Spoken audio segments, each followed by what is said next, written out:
Sa hilagang silangang baybayin ng Brazil, may isang maliit na isla na halos walang tao ang nakakapunta. Ito ang tinatawag na Snake Island o Ilha da Queimada Grande. Bawal pumasok dito at may dahilan kung bakit. Isang isla na tanging mga ahas lamang ang namumuno.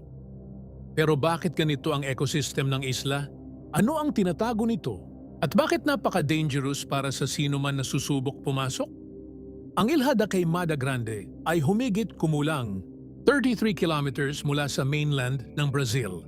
Maliit lang ang isla, halos buong jungle ang napupuno at halos walang tao. Noong early 20th century, naitala ito bilang hazardous area matapos ang reports ng fishermen at explorers na nawawala o tinatapakan ng mga venomous snakes.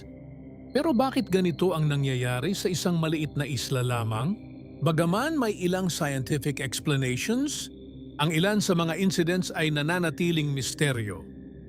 Ang isla ay tahanan ng Golden Lancehead Pit Viper, isang napakadelikadong ahas na endemic lamang dito. Ang venom nito ay sobrang potent, isang kagat lang ay delikado. Bakit exclusive ang species na ito sa isla? Ang mga eksperto ay nagsabi na ito ay dahil sa isolation at evolution, ngunit may tanong pa rin, paano nakarating ang species na ito sa isla at bakit walang ibang predators?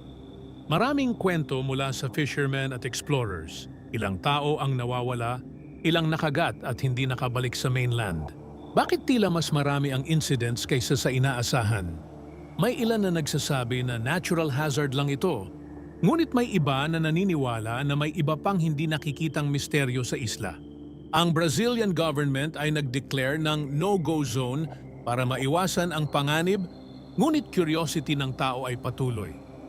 Ang mga Golden Lancehead ay endemic dahil sa isolation. Walang predators. Sapat ang prey tulad ng migrating birds. Ang venom ay evolved para mabilis mapatay ang pagkain sa limitadong ecosystem.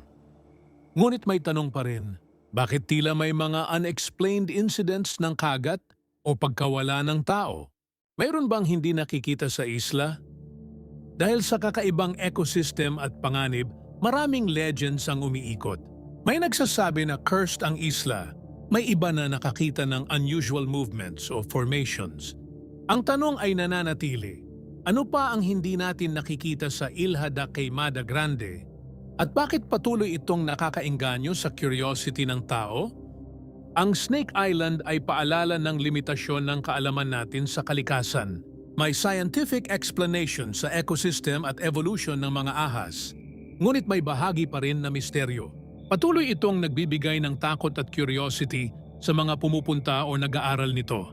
Sa misteryong katotohanan, ini-explore natin ang mga unexplained phenomena. Iniwan ang tanong, ano pa ang hindi natin alam sa isla ng mga ahas?